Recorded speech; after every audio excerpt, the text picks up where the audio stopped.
Welcome back to the Forensics Detailing channel. Today we're doing a full brand review of Koch Chemie.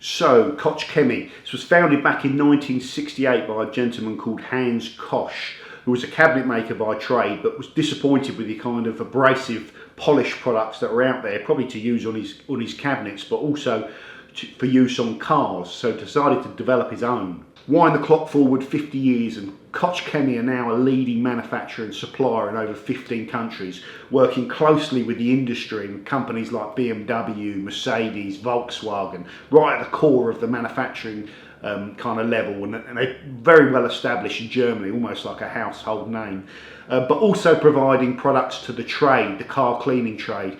A big emphasis on the automated wash system, which they have to kind of use out in Germany due to regulations, but also all the professional detailers with their professional line. In this review, we're going to be looking at a subset of products, some from the retail range, some from that kind of professional range, and providing you with some simple recommendations of products in the Koch Chemie line that you definitely want to consider.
So let's start with all-round quick shine. So this is a detailer spray effectively. You really use this to bring up gloss on panels. You can use this on glass and plastic. It says smooth paintwork finishes, so I think that mean you wouldn't use it on matte finishes. So basically 99% of cars, you spray this on the panels after a wash to bring up gloss. It's kind of, they talk about cleaning properties in there. So you don't spray this on top of dust and wipe that dust off generally, you know, on paintwork. That's a detailing faux pas. but although a lot of people use them that way. But if you've, after the wash process and you've dried off the car, you might see the odd little soap stain. You might even put your fingers on the panel and get marks. This is the sort of stuff you spray over those panels to bring up the gloss. What can I say about it? This is best used wet, okay? So some of the detail sprays, if you put too much on, they can be a little bit streaky and smudgy. This works best if you actually get loads of it on your cloth, get loads of it on the panel, cover it all over the panel, and it just seems to kind of sort of flash back, you know, and the shine comes up. You can buff up that shine if you want to with a separate cloth. It's up to you, but it doesn't streak, or it's not particularly smeary, and it left the 135 looking good after the wash process. So fundamentally a sound product. Price is going to come into this, and it's priced on the market. So if you're in the trade and you're looking for bulk, you know, Koch Chemie do detail sprays that you can buy 10 litres of them and stuff like that. Like I say, this is their consumer one, so it's probably slightly more concentrated. It's good stuff. So next up, Nanomagic Plastic Air. So this is $12.99 for 500 millilitres. It is a plastic and rubber rejuvenator more than a dressing. It's solvent based, not water based, so don't try and bulk this out with more water. It's very thin and it's very easy to spread. So when using it, I've used it for a number of different tasks on the 140. I used it all over the front black grills, which they'd lost that kind of jet black look. They weren't grey or anything like that, but they weren't a really nice shade of black, which is what you kind of want. I used it on the tyres. You can see on the front of the bottle where you can kind of use it, but I checked the product information on the distributor's site, and you can use this for tyres, and you can use it all for your kind of rubber trim. It's an exterior dressing though, so it's meant to offer durability, and it's meant to be used outside.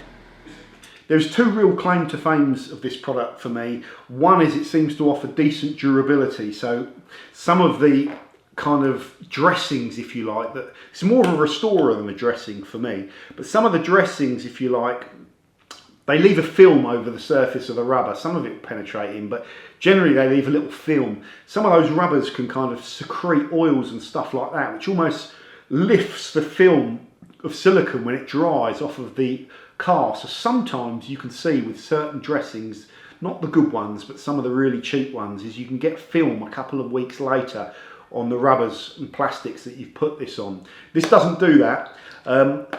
Like I said, or I may have said, it's not particularly good at giving you a high gloss, but it is good at restoring the kind of finish more back to an OEM level. It has one other claim to fame that I am finding pretty handy, is that I have problems with my Michelin Pilot Super Sports on my BMW. They do not take dressings well, that particular tyre. The Continental test tyre I've got out there, you can clean that up and put any dressing on it, and it looks really, really nice. There's something different in the rubber, but the Michelins seem to really absorb whatever dressing you put in there, and with some of the thicker kind of water-based ones, or even solvent-based ones, when you get the tyre out in the sunshine, it kind of sweats some of that dressing back out later on. And the tyre initially looks good, but then later it looks patchy, and this solves that problem, but the trade-off is less gloss. Another positive is you really do not have to use a lot of it. A little tiny bit on a microfiber applicator, and it whisks over the wheel, and then you can see it kind of absorbing in and drying, so it's going to last you a fair old amount of time. It is good stuff. It is, like I say though, less of a dressing and more of a kind of penetrative restorer for me. So next up is Refresh Cockpit Care, which is $10.95 for 500 ml. This product does three things. So it's a cleaner, it's a protectant, it adds UV protection, and it's like an air freshener. It's got fragrance in there when you're using it on the interior, so that when you clean your car, you can smell that the car smells nice. What isn't this product? It isn't like some high gloss thick dressing that you would lay over parts of your interior to make it all you know, all nice and shiny, which you might want to do on a really old kind of car if you're selling it or something, you're in the trade. But for a guy at home that just wants to kind of, as part of his cleaning process, then wipe down the interiors, the protection side of it's probably the most important. So you know that kind of plastics on the interior of cars is a thing that get hit by the sun. So if you can add UV protection in there, you can hopefully reduce some of the effects of UV damage on your plastics. That's a good thing. It is not some sort of prolific dressing though, so it's important to say what you are getting and what you're not getting. So that is Koch Chemie Refresh Cockpit Shine. So next up, Nanomagic Shampoo, $9.95 for 750 millilitres of it. Koch say use 50 millilitres per wash. So if my maths is right, that's 15 washes. So if you're doing kind of one wash every couple of weeks, that's 15 times 2, that's 30 weeks that'll last you. So a product of this, if you're washing your car every couple of weeks, will last you 3/4 of a year roughly, maybe. Less if you're using it every week. So it's kind of okay for value. Koch have got stuff where you can go and buy 10 litres of their shampoo and all that sort of stuff if you're in the trade. So like I say, this is more aimed at the guy at home in his garage washing his car. This shampoo very much reminds me of Chemical Guy's Gloss Works. It's got the gloss agents in it. You know, they call it protective agents that are supposed to work with their 1K nano sealant to help maintain top-up protection. You don't really notice that. You know, it doesn't have any sort of waxy or weird feel to it. It just feels like a normal shampoo, but it is leaving something behind. Why is that good? It's good for, you know, just making your car look good when you wash it. Why you might not want to use that is if you're prepping for a, you know, you're prepping for some sort of machine polish, then anything that it leaves on the surface is potentially wasted. So it's a maintenance kind of wash thing, more for the guys at home. It reminds me very much of Glossworks. I read some reviews on it, looking for information, looking for kind of what people were saying about it. And one guy left a review on Slim saying it's a good shampoo, but it wasn't that thick. For me, the suds that this produce, it, like I say, reminds me of the American shampoos where it's got that real thick foam to it, almost like a mousse, which I really like. So that when you get it, you know, you go into your bucket and you get it on there and you get it over the panel, it's very nice and slick. And that's just how I like to do it. I like a thick foaming shampoo, and it made the car look good. So yeah, would I use this? Would I recommend it? Yes, if you're in a market for a shampoo that's like Glossworks, that's going to leave your car looking good. But if you're in the trade and you're in a market for you're prepping cars more, then you are going to sort of go for the bulk offerings that as I've mentioned, Koch already have. But that is decent stuff, and it's got my car looking pretty good. And this is the first wash that I've done on the 140. And just after washing it and drying the car off, it looked really, really nice, and there was no issues around kind of soap stains or residue or anything like that. So it's a decent shampoo. So next up, Speed Glass Cleaner. This is $8.95 for 750 ml, which is actually below the market kind of average. If you look at your distributors which sell lots of different products, you'll see some glass cleaners that are perhaps more than £10 for 500 ml. There are ones out there that are a hell of a lot cheaper, and Koch will probably have a cheaper one in their professional range, again if you want 10 litres of the stuff. But for the guys at home, this will last you at least a year. You'll be using it to clean your car. It doesn't streak, that's one of the good things about it. You haven't got to keep trying to work out and chase the streaks. What did it have to cope with on the M140? Well, it had to cope with getting the sticky feel off of the glass, which it did. You know, you want your glass to be smooth after you've cleaned it. It had to get rid of, I had these little tiny little dots of like soap residue that were on there. Not from me putting them on, although it could happen. But, you know, I've just got the car, so it needed that good first clean, and whatever they used to clean it before was still sort of left on the glass. We've done a video on glass cleaning, and I think it's really important to have like a nice abrasive type cloth with very little sort of material on the surface, that you can just really work over the glass and scrub, and then go back over with another cloth, like a waffle or something like that, to pick up all the kind of broken down grease and grime and buff everything off the panel to a shine. So yeah, didn't leave any streaks, didn't flash too quickly, and it removed the kind of soap stains and thin layer of grease I had on the glass. So that's good stuff. That is the Koch Chemie Speed Glass Cleaner. Next up, Koch Chemie 1K Nano. So this is a polymer based sealant, and Koch say this is good for 25,000 kilometres on a car. You know, obviously a car that's doing 1,000 kilometres a year that's sat outside for 10 years, time will get it before the mileage, but they're trying to give you a yardstick there to let you know that this stuff will last. it forms what they describe as a covalent bond. So you need to prep the surface, and the material in here, you know, it's a polymer sealant, will chemically bond to the clear coat. Basically, that's what we're talking about here, paintwork protection. And they claim more chemical resistant to some of the other forms of protective products that you can put on your car. More UV resistance, and less prone to kind of being mechanically removed by washing. You know, when you're making contact with your paintwork and scrubbing over it with a wash mitt, you can remove product, and this should be more resistant to that. What we're going to do with this is, in 2018 we're going to do a best of sealant type review, and we're going to put Koch Chemie 1K Nano into that review, along with loads of other forms of sealant, and test them on some of these things, chemical resistance and gloss retention and all that other stuff, and then try and provide a recommendation on what the kind of best leading market products are. Other than that, if I just chuck this on my car, I'm not really going to have a view long term of just how good it is. So that will feature later on in the channel. It is £98 for 250 millilitres, which is expensive. You're probably going to be able to do multiple cars with it. It's almost like the sort of the sealant that some of the manufacturers or some of the car dealers offer when they sell you a car, that you could put one of these long-lasting products on there. And there's some pretty detailed user instructions and some other application bits of kit in the box. So I'm interested to see how this product fares, but to do so we need to test it a little more in depth in a specific video looking at sealants. So that will come on the channel.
So let's start with the abrasives. So it's very simple. This is like the core range of abrasives from the Koch Chemie range.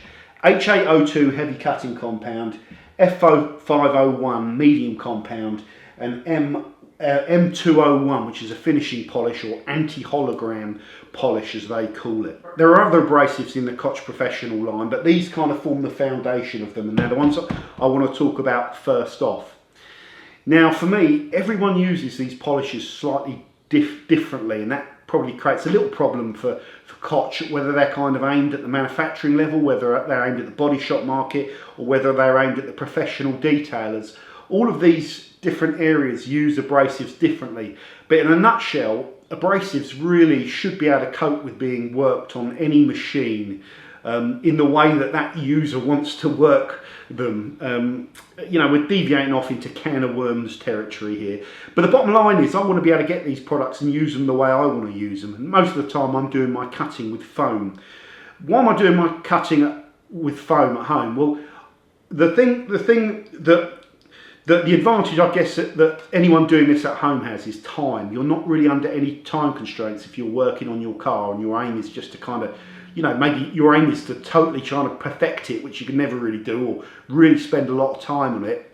Or your aim might be, if you're a manufacturer, you've got a certain amount of cars coming through and they've been painted, and then areas of those might have been wet sanded with defect removal and stuff like that. And you're looking to churn out these cars at a very kind of quick pace. So there's all these different methods. But like I say, these abrasives really need to be able to cope with that. And the thing I hate the most is when I get an abrasive that it says on the bottle that it's formulated for use in a specific way, and the way I want to use it isn't factored.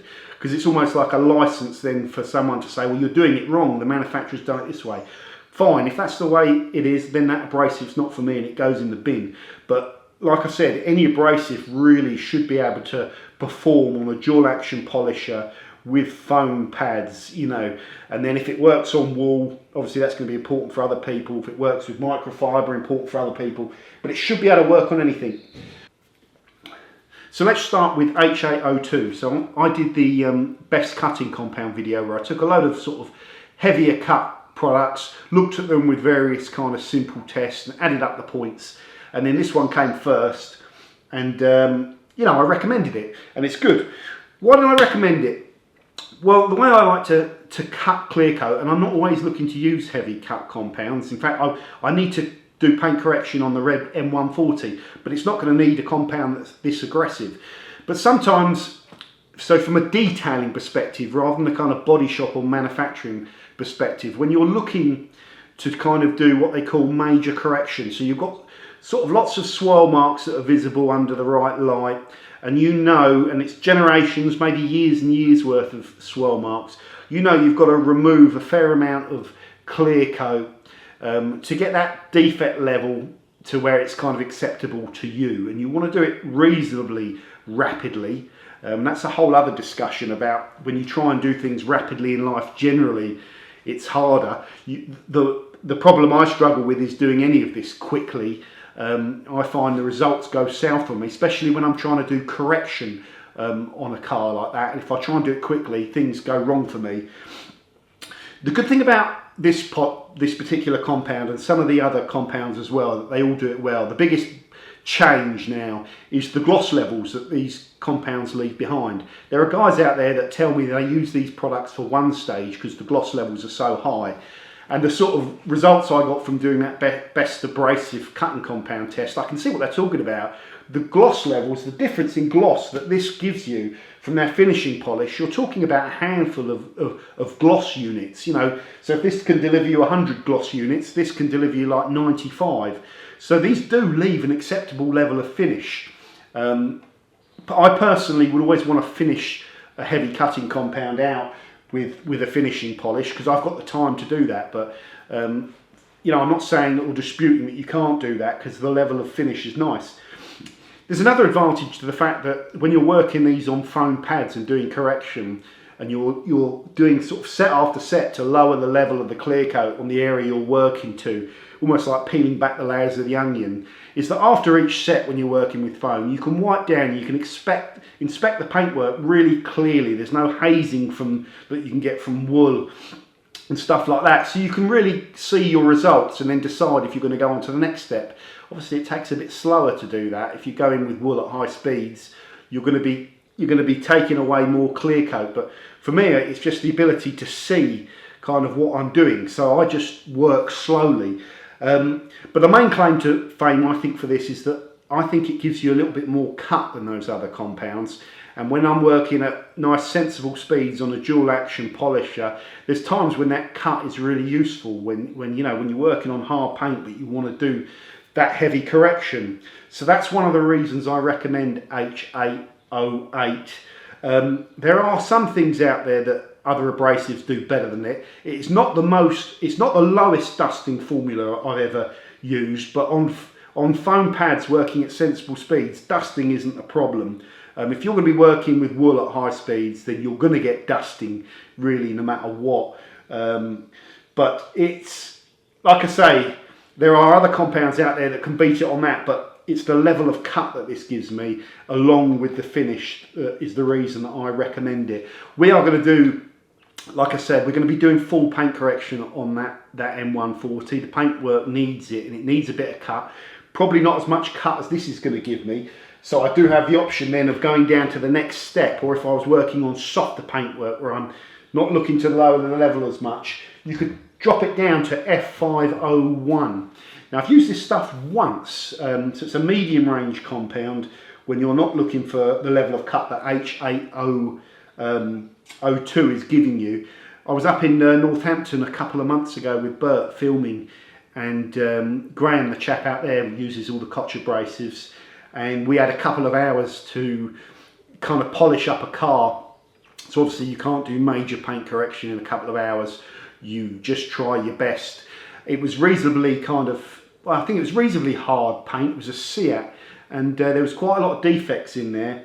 But, you know, Graham had to pick a polish for the time frames that we had to kind of achieve the best results. And this sort of mid-range product where you want to do a little bit of cutting, leave a little bit more gloss than the H8 is ideal. So unfortunately, I don't think we're at the stage where you could ever just have two abrasives, a heavy cutting compound and a finishing polish, because you're probably not going to be able to cater for all the sort of different scenarios that get thrown at you. So you do need these kind of in the middle kind of products, and how you use them can vary. Like I say, you could use it as a one stage. You could use it as the cutting stage on a softer paintwork.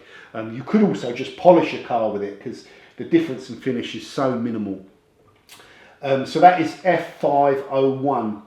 And then finally you have that anti-hologram or finishing polish. So the level of cut that this gives you, Koch have scaled everything. So they've got a cut grade and they've got a gloss grade, which gives you an idea as a rating. It doesn't give you an idea as a real world value. Because that's probably going to be misleading. They say here the gloss on this thing is 9 and the cut looks like it's 2.5. So you're really using this to finishing out. I think it can cope with P3000 sanding marks.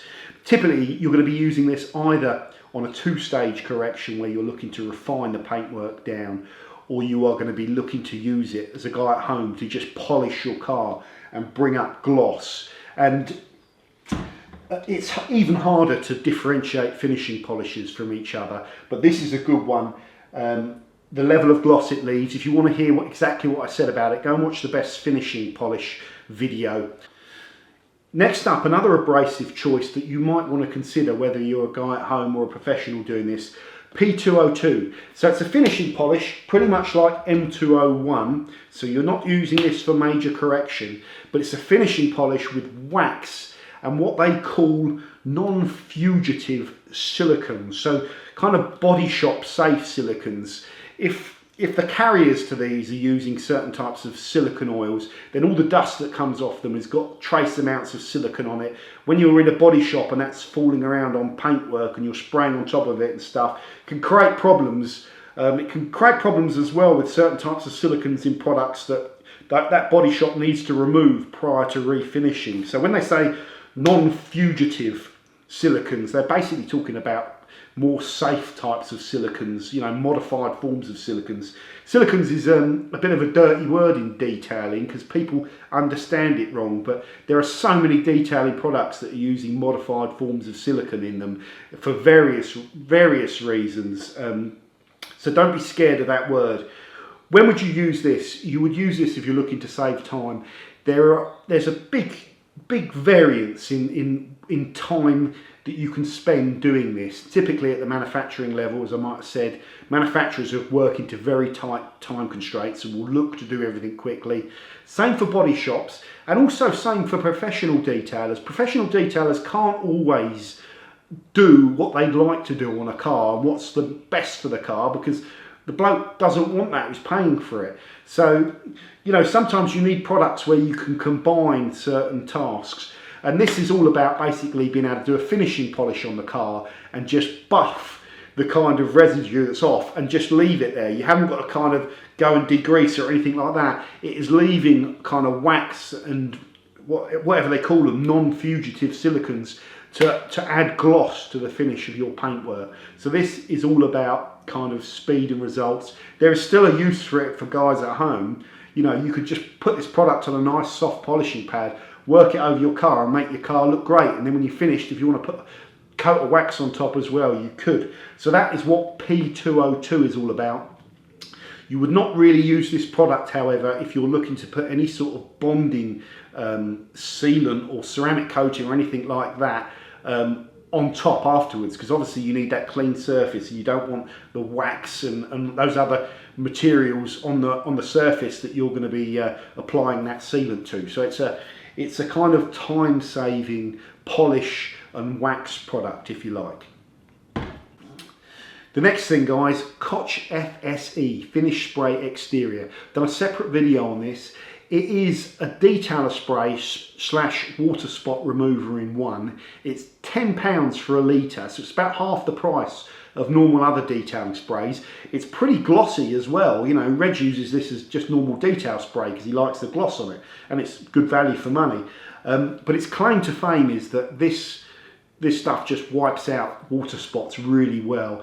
I mean, there are more aggressive water spot removers on the market, but they're dedicated kind of treatments. This is the most convenient water spot remover, and I have not yet come across water spots that I can't remove with this particular product. Even the really nasty kind of heavy bedded in ones, if you get those, spray it on and just let it sit there and give it a chance to kind of work. And it works by attacking the kind of minerals and shrinking them, dislodging them, and then they just should lift off when you go over with the buffing spray. And then as the product dries, the crunch test is that those water spots don't then just come back and you suddenly see them again. And they don't. 9 times out of 10, you know, it gets rid of them. If they're really heavy, you might need to spray it back on and go back over again. But it is strong enough for me to be able to cope with all of the water spotting issues, and it's really good value. And it's a product that I really think you should have. And if you haven't tried it, you should try it. And probably once you've tried it, you might ditch all your detailing sprays and just find this is all you need, because I'm close to that point. Although that's not exactly true, because there are some detail sprays out there that can really bond and bead and offer you long-term protection that are almost spray sealants. There are some that are a little bit wetter looking than Koch Chemie FSE, but really highly effective product at an excellent price, and it's one that you should definitely have. 5 out of 5 stars, top recommendation for this stuff. Next up, and I think this is the last of all these chemical products, Koch Chemie Greenstar. So what is this? It's an alkaline cleaner, a non-caustic, solvent and phosphorus free alkaline cleaner, which is pretty important because you can get all sorts of alkaline cleaners that are dirt cheap. I've got one over there called Truck Wash that I won't talk too much about. I'll get myself in trouble. That is dirt cheap, but you know, is pretty aggressive stuff, to say the least. And it's not phosphate free, and it is caustic, and you need to be careful with it, but it's still very useful and it's very cheap. But it's not a truck wash video, so we won't go into that. So the main thing about this is an alkaline cleaner that's concentrated and you mix down. The next thing about it is it's £5 a litre. So this bottle's a litre, costs you £5. I don't think you will find a product, a concentrated alkaline cleaner that's cheaper than Koch Chemie Greenstar. You can even buy it in kind of 10 litres if you want off of Slims, but a litre of it will bulk down nicely. You can use this up to 5 to 1 for really heavy cleaning and engine based stuff, up to 30 to 1 for light degreasing. I used it at 10 to 1 on the road film on my car. You could put this in a snow foam lance and spray it all over your car, but I generally wouldn't do that. This is not some sort of pre-rinse which needs to sit on your car for like 10 minutes, like, you know, these snow foams. This is something that you put on there, you leave it for a couple of minutes and you rinse it off. But the cool thing about it is it has a real effect on road film. It will soften it. You will see the kind of little spots of dirt on your car on that film. You will see the sort of dirt coming away in the liquid as soon as it hits the car. The other cool thing about it is it's non-caustic, so you can get this all into your wheel arches and stuff like that. It's not going to be corrosive on your alloy wheels and brake calipers and promote rusting and stuff like that. In fact, it's got rust inhibitors in it, so it is really, really safe to use on your car. It's really, really cheap. One other thing whenever I'm using alkaline cleaners or pre-wash alkaline cleaners is when you use them on your paintwork and you spray them on and you rinse them off, you normally then go on to the contact phase of cleaning your car and you're going over with a mitt and all that sort of stuff. One thing I like to do to see with alkaline cleaners is use them as a pre-wash, rinse them off and rinse them really thoroughly as well over all of the areas of the car, and then just let the kind of rinse water dry, and then inspect the surface of the panels on the car once it's dry and look for white filming. There was virtually no white filming with this. There was a tiny amount, okay, a tiny amount, but it's an alkaline cleaner, so I think it can be prone to that.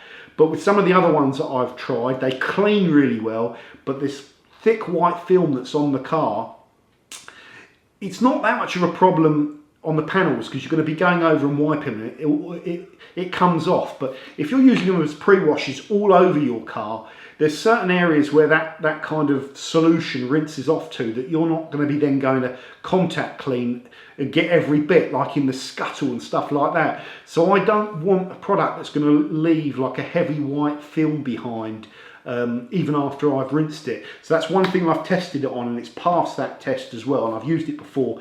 This stuff is really popular in the trade for all of the reasons that I've just talked about. That it's about as powerful as you can get without being caustic and corrosive, and as well as being as powerful as you can get, it's about as cheap as you can get. You can use this on for any sort of exterior cleaning where you need a bit of horsepower, and you can use it with confidence because it's safe. At £5 a litre, guys, go and try it. You will notice the difference. Pre-washing your car, where you load this up into a pump sprayer and put it over the film on the lower parts of your panels primarily, that's how I'd use it. You will notice more of an impact to that road film with this than pretty much all of those pH neutral shampoos that you've talked about. I've highly recommended Auto Foam on this channel because it's a pre-wash that's really, you know, quite a strong alkaline. Now, this is a bit like Auto Foam, but it's not got all the foaming agents, and I probably wouldn't use it in a snow foam lance. So I use it, you know, more as a kind of thing that I can control and go into the wheel arches with and go over the lower panels of the car just to break down some of that film. £5 a litre, absolutely superb. Again, another 5-star product, and another reason for why I wanted to do this Koch Chemie brand review. Brilliant stuff. Next in the professional range is two products, kind of products that we might have covered before. The first one, RRR, sound like a bloody pirate there, reactive rust remover. So we've done a lot on the channel on these reactive rust removers. They generally contain these sodium thioglycolic acids which react with the rust and dissolve the rust, which helps to dislodge the kind of iron contaminant from the car paintwork. So they're great on alloy wheels and also for paintwork contamination and stuff like that. As we talked about before, you get the most out of them by using them after you've cleaned off all the loose debris. So that's what I did with this particular product. Cleaned off the wheels first. They look really, really clean, and they've been refinished not too long ago. Sprayed some of this up and all the spokes lit up like a Christmas tree with little spots of bonded contaminant where, like I say, it's melting that oxide layer. So you can like pressure washer it off afterwards and get rid of some of that contaminant. Well, that's the idea. Where would this sit if I put it in the bleeding fallout remover test? Well, at £12.95 for 500 millilitres, it's not priced as competitively as most of this other stuff. Most of the other stuff is under market price. I would say this is probably on the market price. So it's not going to win the value for money one. It does seem to react very quickly, and it would have probably been up there. It's hard for me to say without redoing all the tests with all the products, which obviously I can't do. But it reacts very quickly and strongly, and did a good job of removing the fallout contaminant. So that is the Triple R Reactive Rust Remover. Next up, All Surface Cleaner. So important thing about this is it's £7.80 for 500 millilitres. Now, you're not going to use this on the exterior, although you could do it. It's a very, very mild cleaner. It's ideally suited for cleaning out the, you know, your kind of dashboard, all that trim that you get in and out of and tread on, your door jambs, all that sort of stuff. What's to say about it? It is ready mixed. That's the most important thing with all of this. Sometimes guys will want products that they can bulk out with their own kind of water. This one comes ready to go. It's not massively expensive, but this is almost more like what the guys at home want, where they've got it sitting on the shelf and they can grab it and use it, whereas the professionals tend to want to kind of mix stuff out. There's nothing fundamentally wrong with this product. The good thing about it is once you've sprayed it on and you've worked it, sometimes if you are mixing them down yourself, they can be over concentrated and you're getting the big great white trails of kind of detergent that then you've got to come back and get rid of with a damp cloth. You know, the cleaners are there to go on and clean the surface and then come off. So there's advantages to it being ready mixed, and there's disadvantages. You know, it's a product that it's hard to get excited about. It wouldn't matter if it was Koch, it wouldn't matter who was selling it to me. It's a simple product, but it is a staple product that you do need, you know. So that's those two. So a final summary of the Koch Chemie brand, guys. You've got millions of products there, and some guys are really like, the price is the most important thing, and then kind of how good the product is comes second. With some other guys, it's the other way around. If you're looking for the kind of premium stuff, but you don't need tons of it, then you're probably going to lean more towards the retail line for the guys at home. However, some of the gems are actually in their professional line, where you just get value for money that is kind of, you know, it's borderline, not ridiculous, but it is ridiculous. It is. Let's not beat around the bush. Like $5 for a litre of Greenstar is ridiculous for a product which is that well formulated, and it's hard for other companies to kind of compete with that price. And it's really only the kind of large scale companies like Koch that have been manufacturing and are part of the industry that offer them at that price, because that's what a lot of their kind of customers in that particular sector want. You know, they need a lot of chemicals that they know are good for not a lot of money. So you can kind of capitalise on that. Sounds a bit ruthless, but I'm drawn towards products where I can get a lot of it, where I know it's good for not a lot of money. That's just the way my devious little brain works. As well as kind of some of these really, really good offerings for value for money. Their abrasive line is excellent. Okay, it's simple and it's excellent. You can use it however you want to use it, and you know, these three products can pretty much do everything you need to do in terms of kind of correcting paint and polishing up paint, and you should get along with them. I don't know, I've not heard anyone say a bad word about any of the Koch abrasives. Like I might have mentioned earlier on, you can dust H8 quicker than some compounds, but you shouldn't be working it that long with foam to the point where it's throwing loads of dust over you. If you're doing that, you're working it too hard and too fast and for too long. You know, shorter kind of sets, working at less pressure, lower, wipe down, inspect, go again, and it will give you a ton of cut, and it's pretty easy stuff to use. That's it from this one, guys. I want to say a big thank you to Mario from Koch Chemie. He was the guy that I reached out to kind of get this review off of the ground. And a big thank you to Andrew and James from Slim Detailing. It was a pleasure to meet you guys. Very nice people came down and we had a good chat about all of these products. What is coming up on the Forensics Detailing channel? We have loads of stuff going on. We've got this leather mega test going on this week. I've got Bert and Ian coming down. I've got loads more practical stuff to do on the car. We're going to be doing some paint correction. We're going to be using some more of these products a little bit more, and we'll be featuring them a lot in the channel over the next couple of years as well, as and when I need to use them for particular things. What else? I'm going to be doing some Pimp My Ride style videos on the M140, because I want to do some modifications on it to make it look a little bit better. So there's loads more coming up over the next few months. So as always, subscribe if you haven't done so, guys. Thank you very much for watching. Take care, and I'll see you soon on the Forensics Detailing channel. Bye for now.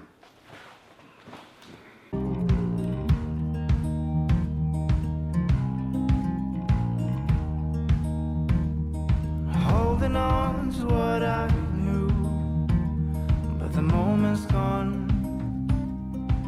There was time